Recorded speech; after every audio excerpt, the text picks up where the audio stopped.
Hello and welcome everyone once again to another scintillating episode of I Didn't Sign Up for This. Don't laugh at me now. Carrie, how's it going? Hey, Tim. It's going really well. How are you? I'm doing well. Good. So what is on our collective and individual minds today? Well, we have a lot of things on our mind. That sounds creepy. I know. We want to talk about integrity. Just crossed over into cult status. It's like... Let me tell you what's on my mind. I would like to talk about integrity and why integrity is equally as important as ambition. Okay. Okay, so I think about I think about integrity, and I think I have good examples in my past of leaders or people in my life who have personified integrity, and I also have the opposite examples. And it's interesting to me because you can be a good leader and people will follow a good leader, but one of the attributes of a good leader is that transparency and that honesty.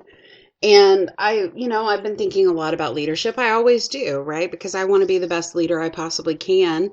And I pride myself in transparency with my own team, but I will tell you that the leadership styles that have resonated most with me are the people who have been transparent, who are just real people and relatable. And we all tell little white lies. Like, let's be honest. We all wake up and we have plans with somebody and we don't really want to go. So, oh my gosh, I just have a really bad headache. So I'm not going to be able to make it, or I need a mental health day. I don't want to call my boss and say, hey, I need a mental health day. And so I call my boss and say, hey, I'm not feeling good at all. Right? That's it. I haven't done that in a very long time, by the way, because I have a really good leader who gets it if I need a day.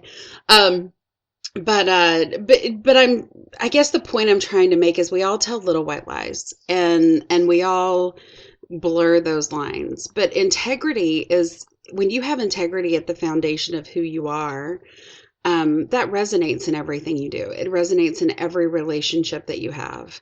And people respond well to that because people have the ability to see when someone is being honest with them and forthcoming. And when you're not, that's actually a huge barrier in everything that we do. And so I thought maybe it would be good to explore that a little bit today and talk through what it means to have integrity, and some of the impacts if you don't. Okay, that sounds great. Yeah, I mean, the first question that occurs to me is, first of all, what exactly is integrity? Because the superficial definition of integrity is for one who says, that's just someone who is thoroughly honest, right? Mm-hmm. But I think that definition is a huge oversimplification of what it means to have integrity or be integritous. So first of all, look at the root word of integrity, Mm-hmm. which is integer. It's a mathematical term. And all an integer is in the world of math is a whole, complete number, right? It's at an exact point in mathematical space. It's the something point zero, period, right? Mm-hmm. There's nothing else there. And so integrity is born out of that word integer to mean that you are completely whole, right? You're just like thorough. But just to say, hey, I'm always honest and forthcoming, you got to ask yourself, who exactly are you being honest with? Because the number one problem for integrity with people is that they are not integritous with themselves. Oh, that's so true. We're lying to ourselves up one side and down the other on the regular, constantly telling ourselves, all of these crazy stories and rationalizations about who we are and how we feel and what we do.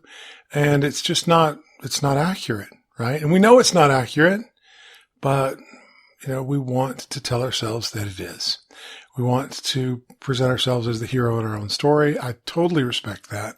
Talked about that a great deal in the past, but not necessarily at the cost of being honest with yourself, because if you're not honest with yourself, there's nothing you can do to positively impact any given situation.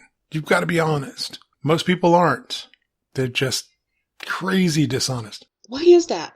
It's a huge barrier. It is a huge barrier. It's a huge barrier. You are in your own way most of the time, just not by not being willing to be honest with yourself. It's my old line about the answer to your problem is what you are pretending that you don't know, right? Yeah. And I promise you that's the answer to your problem. That's your solution. You look really hard and really close to yourself and figure out exactly what it is that you're pretending you don't know. You're pretending you don't realize. Gosh, I don't know how to leave this job or sell this house or get a new job or buy a new house or move or find a person or whatever it is. We sit back and we pretend we don't know what is required to have what we want.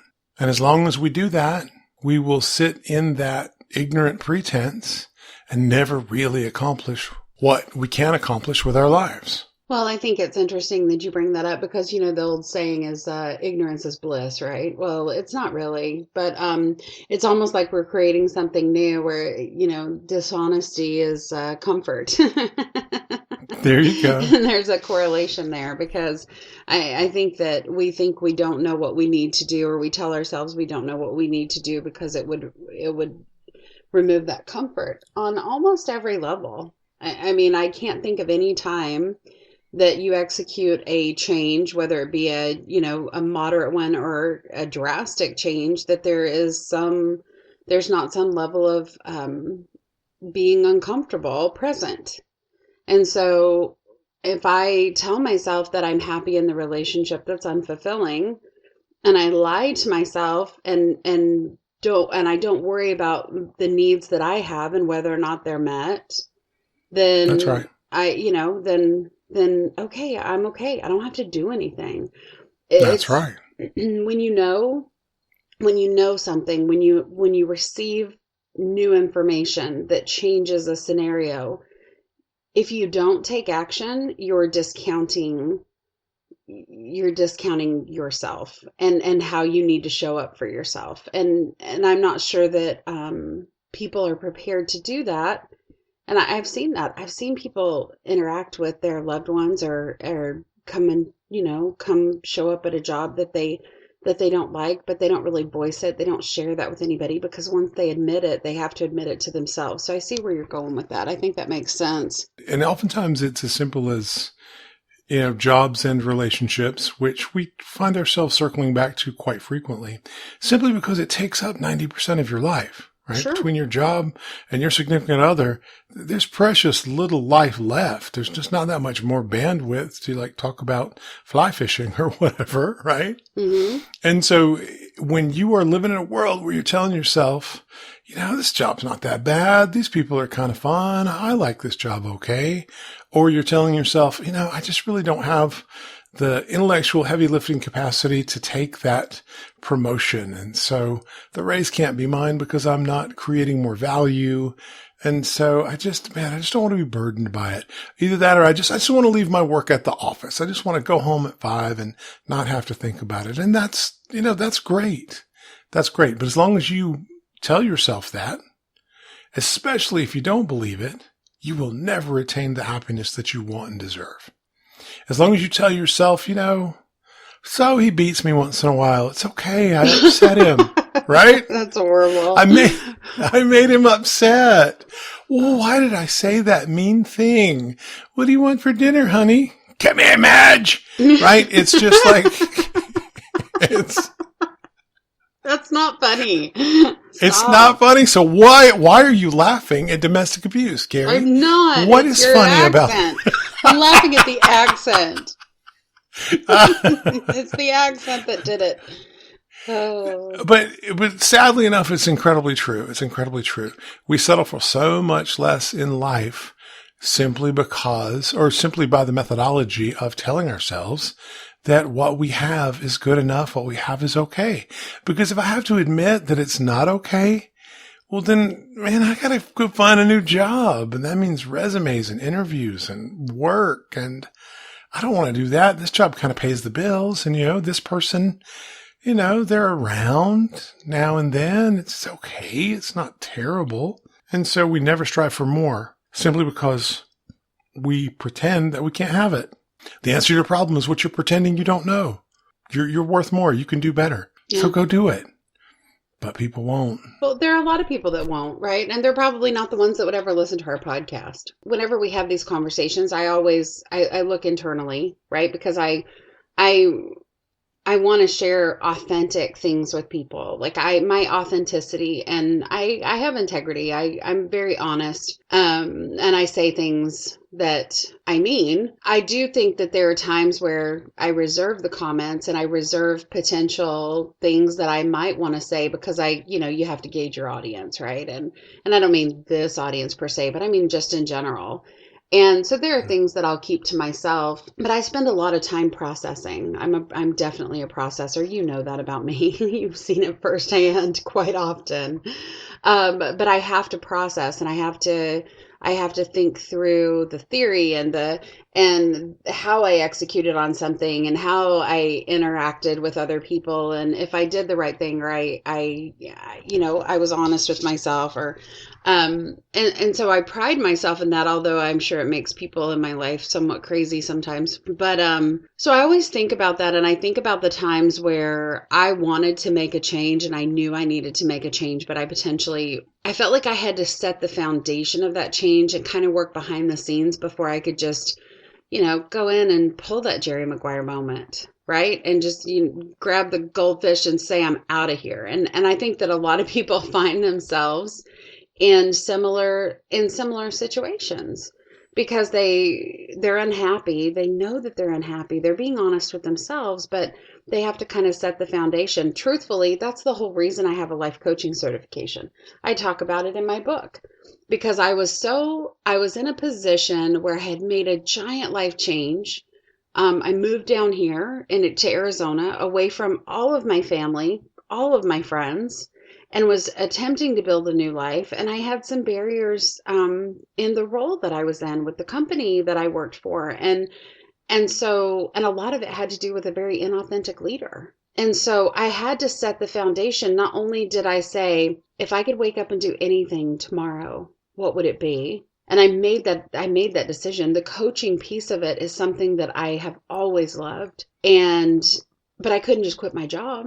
I couldn't just walk in there and say, I am out of here. Because, I have dogs to feed. I have a house payment. I have all of these different things that, you have to take care of. And so I do think that sometimes there is a driver to lie to ourselves because we're in a situation where we potentially feel trapped. But we're never trapped. That's the truth of it. We're never trapped. Yeah, that's what I was going to say. The truth is we're never trapped. I remember working with an individual, big real estate broker person, right? It was a client. And she came to me one day, just on the verge of tears, incredibly frustrated. And I, in an effort to sort of change that state, change that flow a little bit, I said, tell me something. If you could do anything you wanted to right now, absolutely anything you wanted to do right this minute, what would you do? And she'd say, I would just go walk on the beach. Just go walk on the beach. Watch the waves come in. To which I responded, okay, excellent. Do it. Right now. Do it. And she kind of stopped and was taken aback and said, I can't do that. Of course you can. You're just unwilling to pay the price that it would cost to do that. You're unwilling to pay the price it would cost to do that. Why can't you do it? And she says, well, I've got kids to feed tonight. I've got appointments tomorrow. I've got, this and that. I've got these responsibilities and, listings and closings and show houses, and I've got to keep making money and paying the bills. And to which I said, yeah, that's exactly right. So what you're telling me is that it would cost you a lot to drop everything and go to the beach. I mean, bear in mind, the beach at the time was probably 6.5 hours away from where she was. But to drop everything and drive to the beach and just go drive to your nearest beach and walk back and forth would cost you a lot of angst, a lot of heartache, disappointment by your kids, thousands of dollars from your business. But if you were willing to pay the price, you could have it. And so don't tell me about how trapped you are. Don't tell me about how unfree you are. You are completely free. You could drive away from here, live in the back of your car down at Ocean Beach like a lot of other people do. Shower in the public showers. Get a job, serving coffee at the local Starbucks and never look back, and you would be fine. You might be uncomfortable. You might break a lot of hearts and leave a lot of money on the table, but you can do anything you want to do. Just do it. What you're doing is you are pretending you can't do it because you're unwilling to pay the price. Right. We don't want to sacrifice what we have to have something different. We want to sacrifice what we have to have something more. That's it. Which is why you find yourself, in a proverbial job or perhaps a relationship that is that, Madge, come here, right? Right. It's the same thing. It's like, I don't want to sacrifice what I have in order to have something more, something different, something better. But here's the problem. Suppose you find yourself with two great big bags, one in each hand, of cheap street vendor hot dogs. Okay. Mm-hmm. So it's just all like, chicken guts and nitrate slammed as some bread, right? It's just disgusting. But you are standing outside of the finest restaurant in the world. Here's the trick. To open the door to the restaurant, you got to sit your bag of hot dogs down. You have to put your bag of hot dogs down in order to be able to open the door to the restaurant, to have your next level, your next life, your next, interaction with greatness. But people are unwilling to sit their nasty hot dogs down and go get the filet mignon. They're unwilling to risk it. You're pretending you can't do it. You can. The truly integritous person is willing to tell themselves the truth about who they are and what they want. And then you've got to decide if the risk is worth taking. Otherwise, you're always going to be in that same broken relationship and that same dead-end job. I think that you bring up a really good point. And as you're talking, if we put this back on to, like, if we wrap this back around to how being authentic and having integrity impacts the relationships that we have in our life, right? Like kind of what we talked about in the beginning. I understand that we're not being honest with ourselves. People see that. Right. Your significant other can see when you come home, if they pay any attention at all. And if they don't, that's probably a completely different podcast where we need to talk about communication and really love in somebody. But the people in your life, your children see it, your significant other will see it, the people you work with, because there is a disconnect. There's a complete disconnect from your soul and your mind when you are not being honest with yourself. And from an energetic perspective, it impacts the relationships you have with other people. If you're lying to yourself and you're lying to me, I'll be able to see it because I know you. Right. So it's not some stage where you can put on a mask and you go out onto the stage and everybody just takes what you say and how you say it at face value. There's a whole experience when we interact with each other, and you can tell. So if you're in that position where you're not being honest and you're afraid to make that change, how does that impact the relationship that you have with other people, especially the ones that truly care about you and your happiness? It's frustrating. Oh, yeah. You're paying a huge price. You're paying a huge price that you don't even know you're paying. It goes back to the notion of the nice person will not tell you that you're being disingenuous with yourself, that you lack integrity. But a kind person will, right? A person who truly loves you and is willing to be kind will say, hey, look, here's what I've noticed. Maybe I'm wrong, but I've noticed, what you said to your boss on the phone about this, that, and the other thing. We both know that's not true. Right. And remember that I think the important takeaway is that having integrity does not mean that you are good. It just means that you're whole, right? I mean, an integritous person will tell themselves the truth. And they might, that truth might be really, really ugly. That truth might be, man, I really made a bad decision, or I was really a jerk on the freeway, or I really should not have taken credit for Bob's work, or whatever it is, right? As long as you know internally and you have that personal integrity, then it will grow into all the other elements of your life. And then you start to kind of build a brand for yourself as an integritous person. You know, I remember working with a guy years ago. This was not a client. This was actually a competitor. And so let's talk crap about my former competitors from another lifetime. That sounds bad, but at least I'm integritous enough to know that it's bad. So let's go. This individual had a company that had the word integrity in the name. He drove around in a Lexus that had a customized plate that said integrity. Now, I'm not going to say what state he was from. So there's probably only 50 plates like that, maybe 100 if you spell it weird. But the thing that I noticed about this particular individual is that if you have to go around grabbing people by the lapels, shaking them awake to get their attention so that you can convince them that you are an integritous person, that you have integrity, you're probably not, right? You probably got bigger problems that you're lying to yourself about. You're pretending that you're incredibly integritous, and you're pretending that you don't know that you're kind of taking advantage of people. I guess the moral of the story is that it really starts at home. Literally, you have to look at yourself in the mirror and tell yourself the truth about who you are and what you're doing, and then decide if you're okay with that. Right. That's integrity.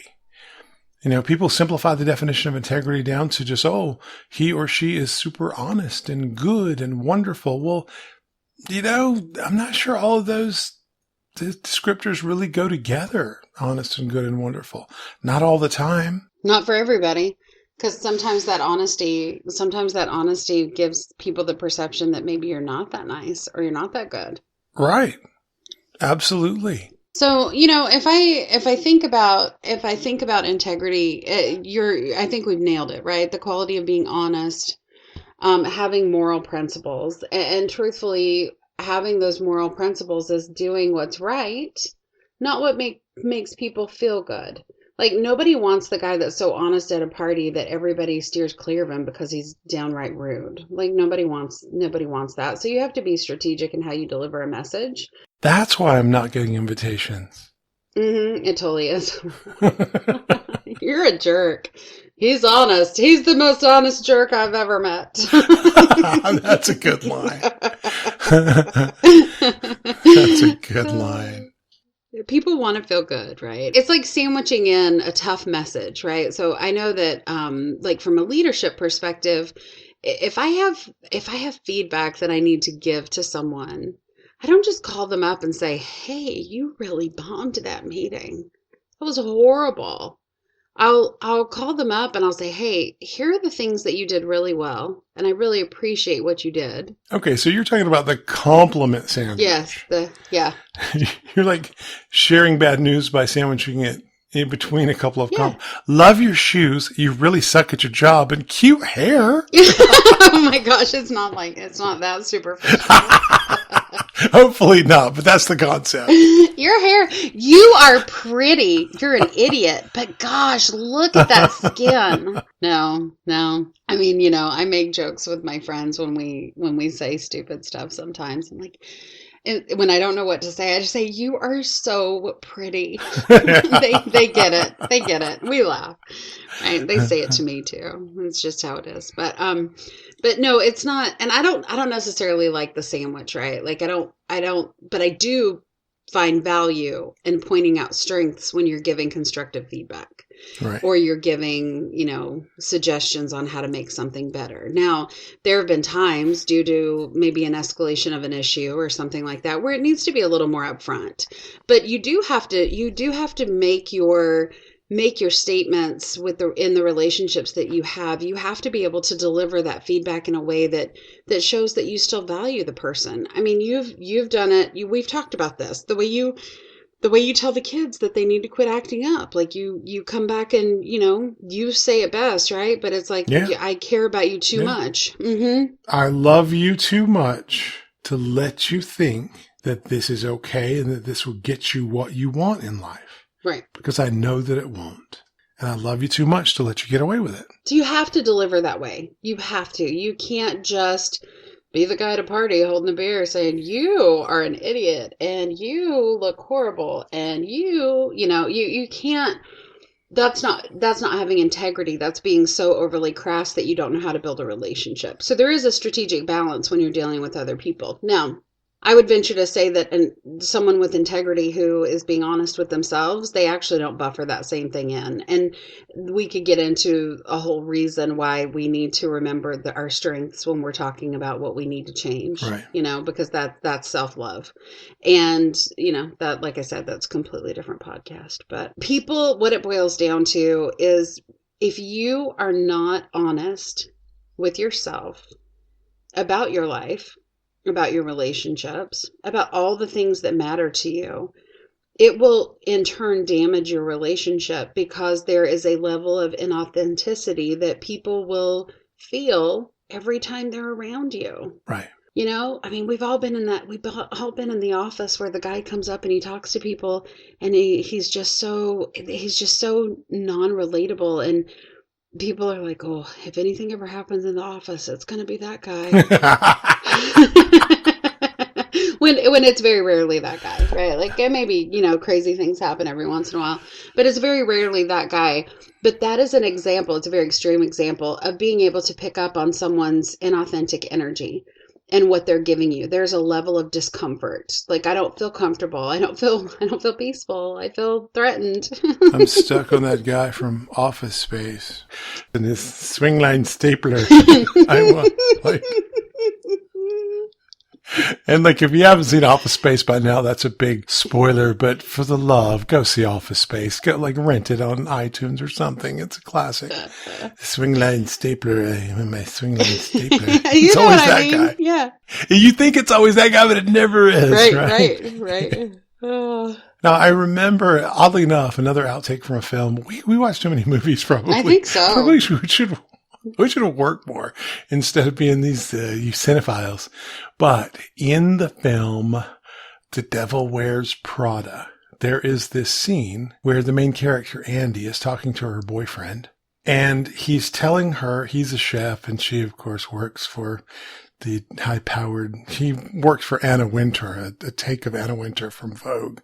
But, the names have been changed to protect the mean and short-sighted. And nonetheless, there's this interaction between the two of them where he says, I make port wine reductions all day. I don't kid anybody that I'm a chef. Certainly not yet. And then goes on to tell her, I don't care if you work at your big high-powered magazine or if you work on a stripper pole, as long as you do it with some integrity. Mm-hmm. And so integrity is not just, I'm super good. Integrity is, I am whole. I am honest with myself and others about who and what I am. And that's the part that I think people oftentimes miss when they do a cursory definition of being integritous. They think, the self-acclaimed politician or lawyer who gets in his advertising or campaign materials and says how integritous he is or she is. And we all know better. It's like, come on, man, we know better. Whereas I wonder how well the lawyer would do whose ads say, I don't know. We don't have to be right just to stick it to the insurance company. Let's go get what's yours. Right? And it's like, but they don't do that, right? So what if that whiplash doesn't hurt all that much anymore? Let's get some cash. Mm-hmm. So really But that would be an integritous statement is the irony there. Is that's the integritous lawyer, truth be told. He's the guy who says, yeah, we're going to go try to get as much as we can for you because, hey, you deserve it and I get a third. Let's go. As opposed to what you see on the television and what you see on ads is, they hurt you and you didn't deserve it. And you've got every dime coming to you that you've got coming to you. I'm going to get it for you. right? Mm-hmm. And it's just like, I'm the hero. All right, man, maybe you are. Maybe in a lot of cases you are. And maybe in a lot of other cases, you just want to get a quick settlement, take your third, buy a new boat, keep moving. But, you've got to communicate that with a thorough degree of integrity. That's why, like the joke that I made with you yesterday, where I was talking about, when I lie, I tell people that I'm lying to them. I do it with integrity, right? Here's what's crazy. Here's what's crazy though. People will still believe you just because they want to believe. They'll back up and say, oh, he or she must have been joking about lying because they told me exactly what I want to hear. And that's someone who lacks personal integrity in that they are pretending that they don't know you're lying to them. They're pretending. Because they want to believe. It's complicated though, right? It's an onion. There are layers here. It's complicated. Ultimately, though, it comes back to, are you whole? Are there any little bits, slivers, pieces of you that are unaccounted for? Because if there are, then you need to work on that. You don't have to be a perfect person to have integrity. You just have to be honest with yourself. I just want to make a t-shirt that says, be whole on the pole. Yeah. I would not buy one of those t-shirts and wear it. I'm going to give them away to our listeners. All 16 of you. You get a t-shirt. You get a t-shirt. Oh. There you go. I had to get it out. I couldn't quit thinking about it. So it was funny. It was funny in my own mind. Yeah, I think you're right. I think we've hit on some really strong points. I think ultimately, you have to be honest with yourself. Obviously this took a little shift as our conversations often do. But it does come back to starting with that honesty with yourself and how it cascades into the relationships that you have and why it's important. And people will respond better to you if you do have integrity. Right. Absolutely they will. Because it's like you mentioned earlier, you are an example of who you are to all people at all times.